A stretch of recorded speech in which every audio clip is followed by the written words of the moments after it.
Hey everybody, thank you for joining. It's another one of the Leap mini-series. These are the quick and dirty little, I wouldn't call them dirty, but quick and effective. How's that? Quick and effective presentations that we like to do just to help out both our existing customers as well as prospective customers, just to get a little bit of an understanding around what's going on in the market, ways to level up your game, and frankly, learn a little bit more about Leap. So what we'll do is we'll get this thing cracking. I know the goal for these is to try and get them around 15 minutes or less. I'm going to shoot for that today. If I run a little bit long, it's probably because there's going to be questions. Speaking of that, as you guys all get settled in, do me a favor. We're going to be using the questions section to make sure we don't miss anything. So in that, make sure that you guys are familiar with how GoToWebinar works. On the right-hand side in that GoToWebinar control panel that pops up, you should see a section in there that says questions. Feel free to drop your questions in there. That's where I'll be able to answer anything that you might be concerned with, et cetera, et cetera, et cetera. To get familiar with that, go ahead and already just drop in where you're attending from today. We're, as always, right DC, Baltimore area. That's where the Leap corporate offices are. It's always fun to see where in the country everybody is. Minnesota. Thank you, Savannah. Beautiful. Awesome. Same with Jacob. So again, feel free to drop that in that section. We're going to be using that throughout.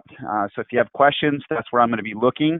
If you put them magically somewhere else, guess what? I probably won't see them, and you're going to be pissed, and it won't be my fault. Thank you. So as we get this thing kicked off, another thing that also helps us is just to get an understanding of the attendees that are on the call, who uses Leap and who doesn't. That allows me to be a little bit more specific with how I phrase things. So we're going to drop a poll in real fast. Just do me a favor and just with a quick click, answer whether or not you use or don't use Leap.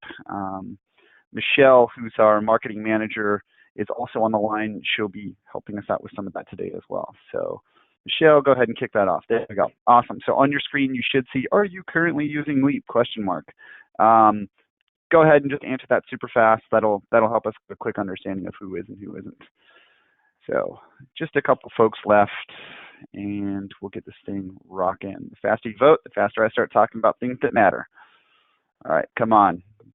2 more people. All right, cool. That'll do it. We'll just go ahead and close it. I got enough votes. Thank you guys for doing that, and let's get this thing cracking. All right, so we're going to talk a little bit more today about industry trends and just ways to get ahead of them using technology. A thing that really helps as we go through this content is to give you a little bit of an understanding of where I come from and why I speak on this. And if you've been to a lot of the events that we attend, you'll probably hear me speaking at these events. To give you a bit of an understanding, my background is not home improvement. My background comes predominantly from private equity and a lot of consulting. And mostly of what I've done is figure out ways to leverage technology and data to grow businesses. A lot of these have been grown from, fledgling operations and startups of like 1 and 2 people all the way up to massive publicly traded companies. So again, when you look at what I've done over my 15 years in business since graduating school is really just focus my time and effort on effectively developing the best practices, knowing both consumers and also how to apply technology for growth. So that's why I talk on a lot of this stuff. That's what really gets me jazzed and excited. The neat thing with Leap is it's a really cool,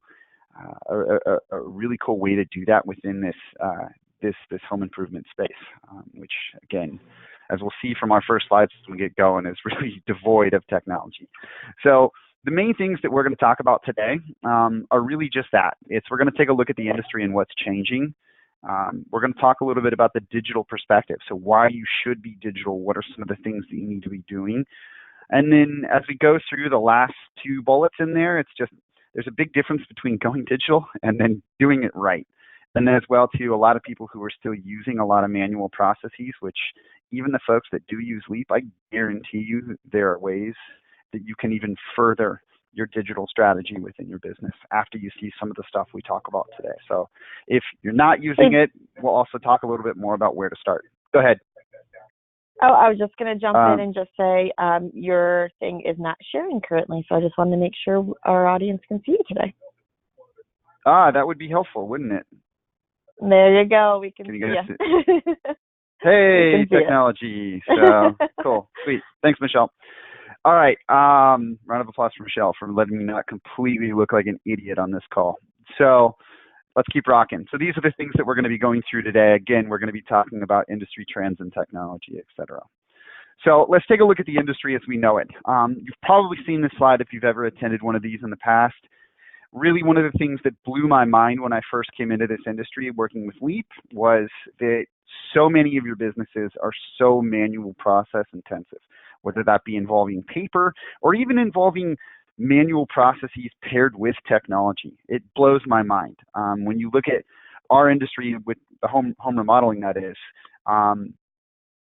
to say other SaaS-based or service-based businesses or even data companies, et cetera. One of the things you're going to find is that this industry, like home improvement, is almost like 20 years behind in technology. It's insane. But the cool thing is it's rapidly growing. Everyone's adopting it left and right. This is one of the coolest times to be in this space because it's really an amazing opportunity for a lot of you who haven't yet adopted technology to get ahead of the curve and really just miles in between you and your competitors. It's a very cool time. The other thing we also have to look at is our buyers changing, the preferences and how they deal with day-to-day activities, what they're conditioned to do, who is buying homes, who is purchasing, who is purchasing home remodeling or home improvement. It's really drastically shifting. So one of the cool studies that I found when doing a lot of the research for a lot of the speeches that I give at these conferences. It's who's buying homes. Like the millennial population is one of the rapidly or one of the fastest growing demographics of home buyers. If you look at that demographics, that for 36% shows what it was in 2017. The year prior, it was like 35 and change, if you will. So when you look at that, that's not just growing like 1% or 1%. It's 1 percentage point. So you're talking about massive shifts year over year.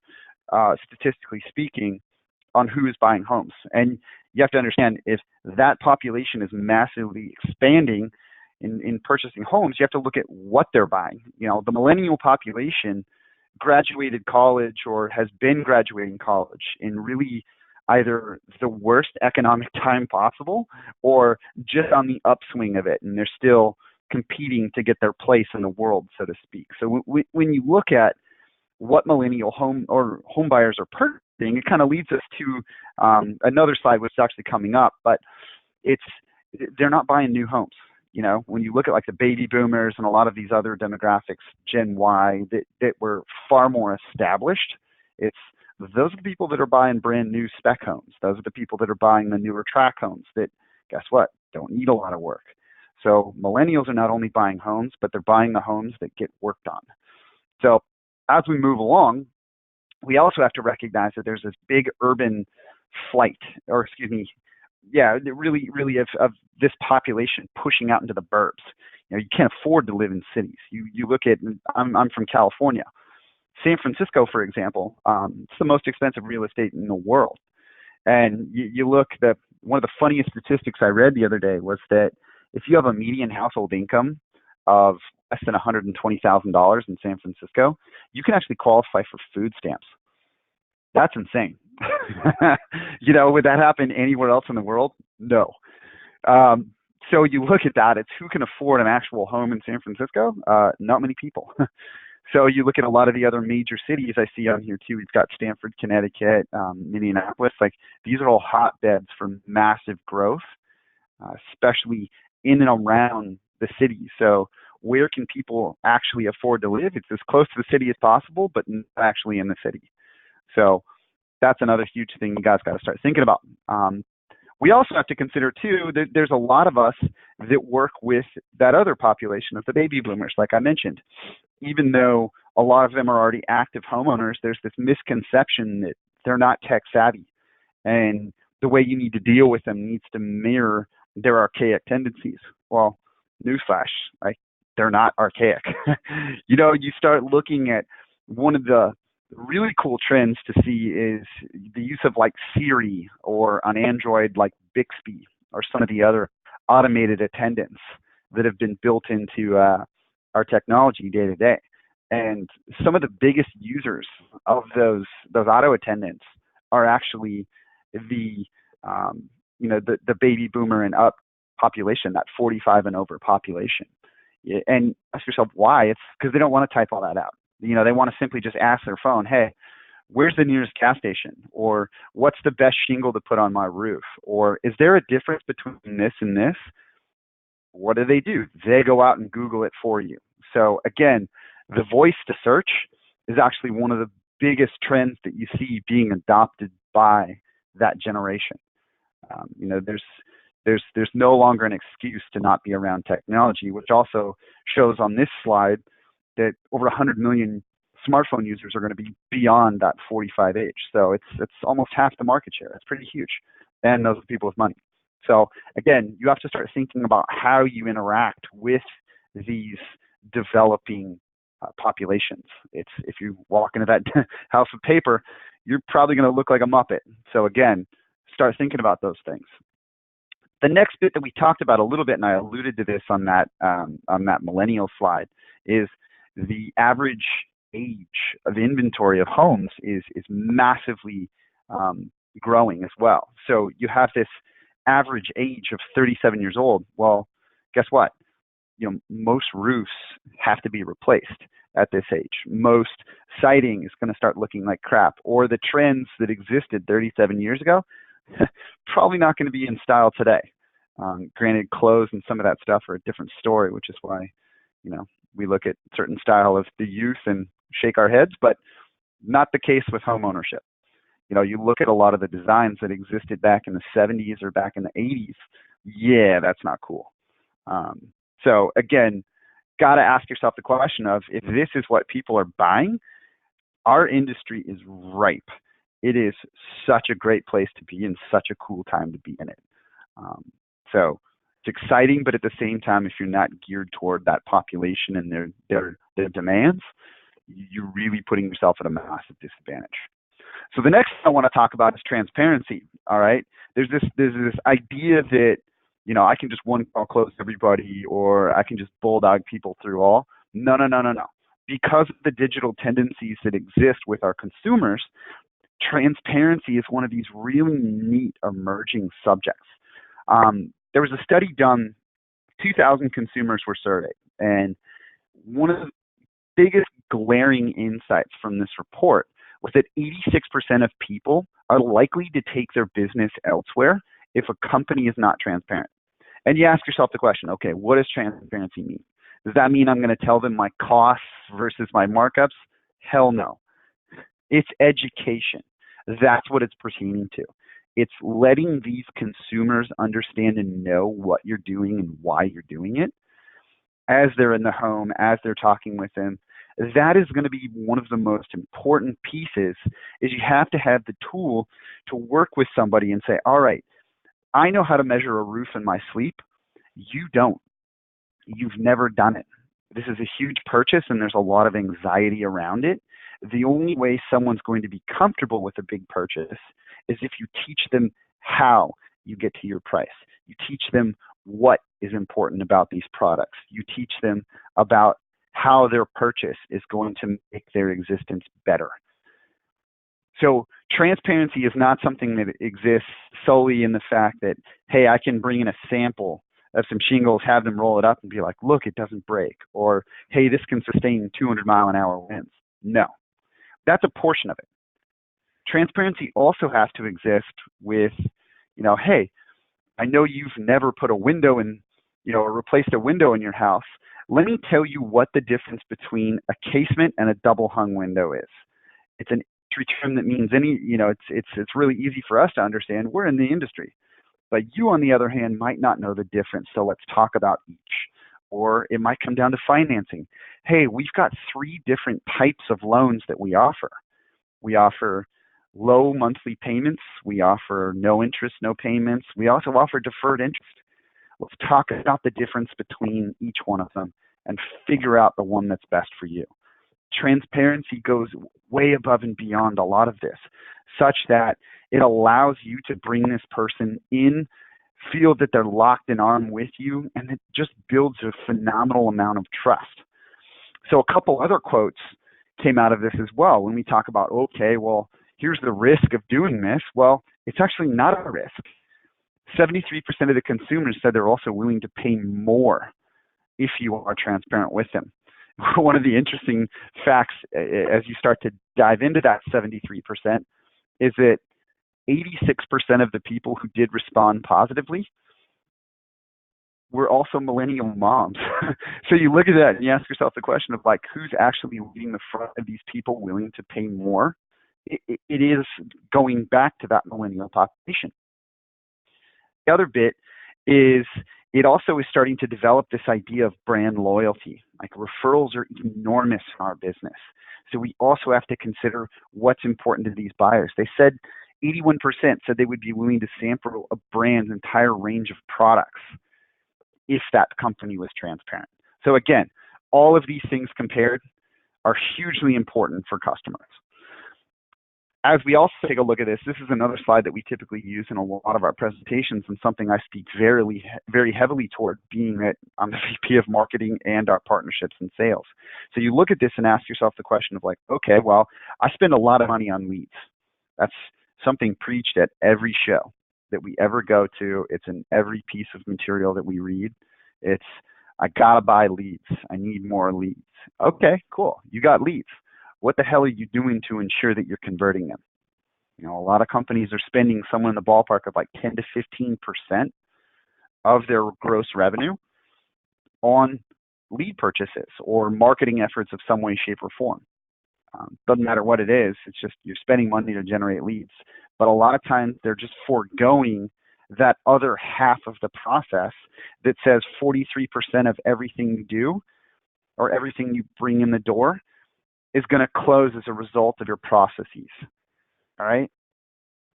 That is hugely to not investing money in the areas that convert to lead. You're basically just burning money. So let's keep rocking. So let's talk about digital strategies and what are the main reasons why people do this. All right. Everything that we see in this industry, and again, we partner with a lot of different companies. There's over 750 companies using Leap as we speak. So you look at that and you ask yourself the question of like, well, what are some of the reasons why they do this? Or in general, when I do consulting in the tech space, what are the reasons why companies are switching over? Really, it boils down to these three things. All right. Scalability. Can I grow, and can I grow sustainably? 2, it's I'm having to deal with errors. How do I eliminate them? They're costing me a crap ton of money. Does the cost of those errors outweigh the cost of the software or vice versa? And then 3rd, new fresh set of eyes. We also deal with a lot of companies that were originally started by one generation and now the new generation stepping up and taking over. So they're forcibly looking at change and ways to improve their processes. All right. So these are the 3 main reasons why people switch. So when we take a look at these, oftentimes you also have to consider too that scalability piece. You might already have digital processes. You might. But are there manual, labor-intensive components attached to it? That's not going digital in a way that's efficient and scalable. So you have to ask yourself, am I setting myself up for failure, or am I just adding a bunch of tools and slapping some Band-Aids on a problem? All right, big question to ask yourself. The other thing to think about is you got to think of the entire business unit. All right, so much of this stuff operates so differently, and they operate almost in their own silos. But you have to consider there's different components that are specifically used for each, and they all have to communicate within each other's world. We can talk a little bit more about that in depth if you want to later on. But as you look at that, any lack of communication between those branches or between those silos in your company, they're going to cause errors. And the big thing to note with this is a lot of people think like, oh yeah, well I can just fire that sales rep, or oh, I can just get rid of that production manager if they screw something up. Well, you know what? It's not their name that they're destroying. It's yours. That's the big thing. Because if you don't fix these things, it's not them. They can go work for anyone else, And oftentimes you see that a lot in this space. Someone doesn't like working for one person. They either go start their own or they work for your competitor. Well, You know, fix it and give them a reason to stay. It's your reputation and your money on the line, not theirs. All right, version control is one very simple example of this. Pricing and products change all the time. If you don't have a way to control that from a central location using that technology, great. Your reps just went in the field selling things at discount.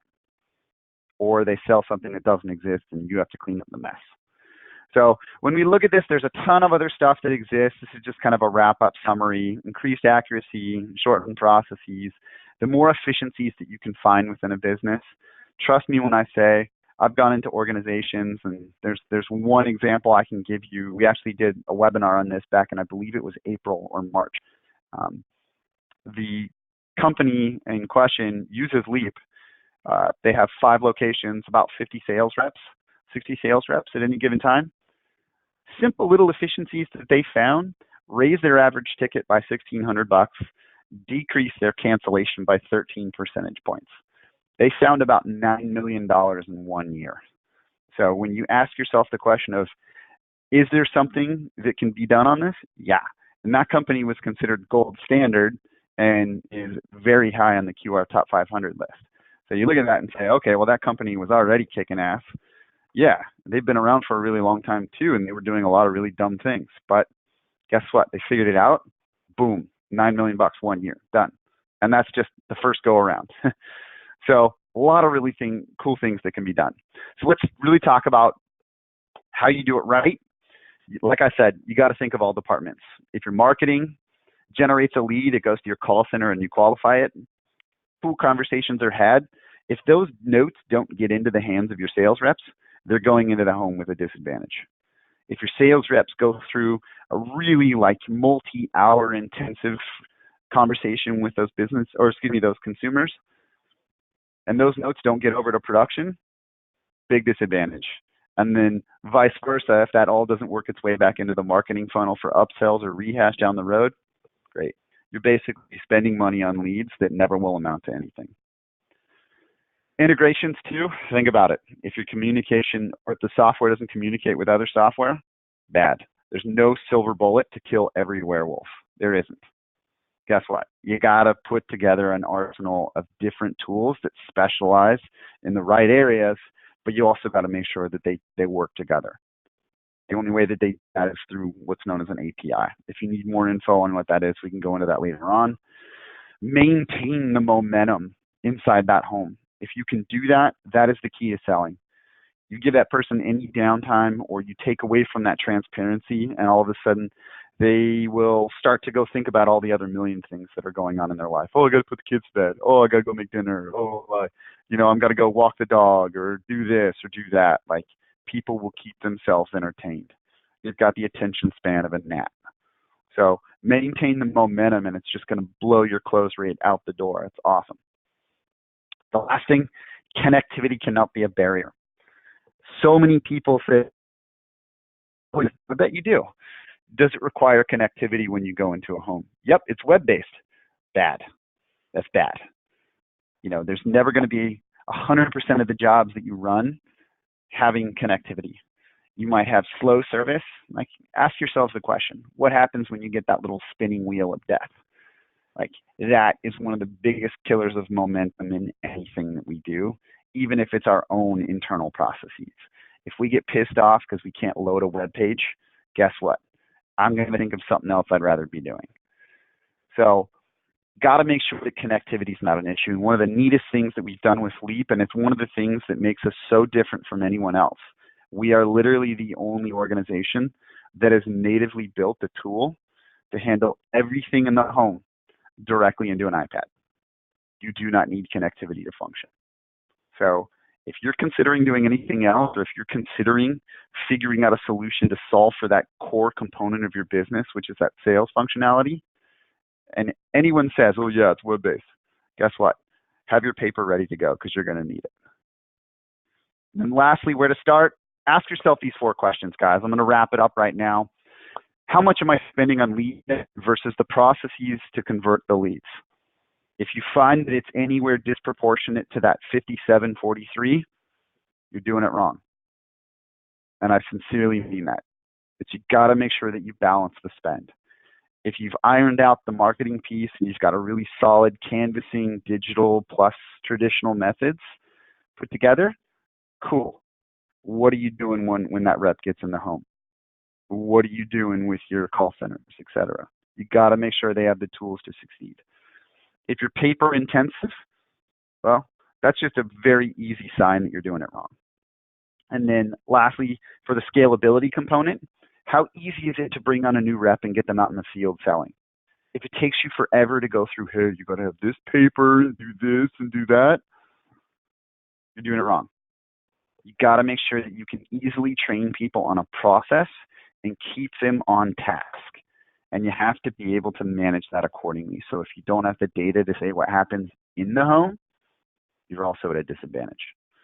And lastly, take a look at what your last mistake cost you. All right. I had a company come to me from Georgia, and they're like, yeah, we do a lot of high-end roofs. Okay, cool. What's a high-end roof? Like 100 square. Holy crap, that's a big house.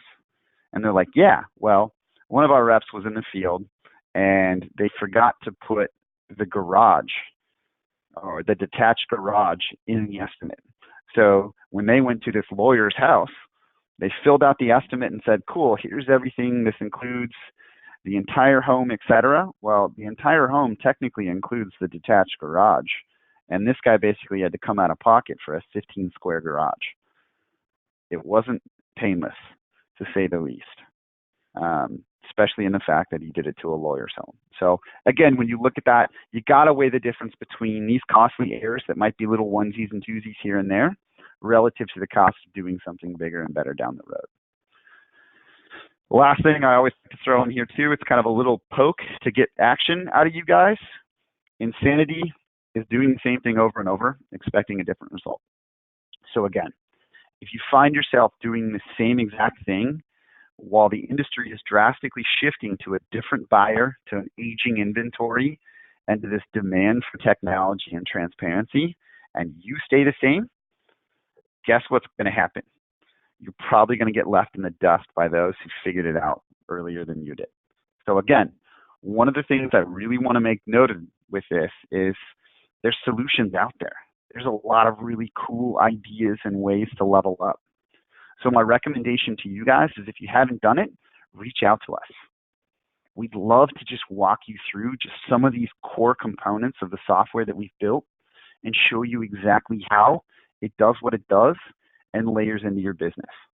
So I want to open this up to anyone. I see everybody also jumping out, but if anyone has any last minute questions that I may have missed or you want a little bit more clarity on, I'm going to open it up to the forum in that question section.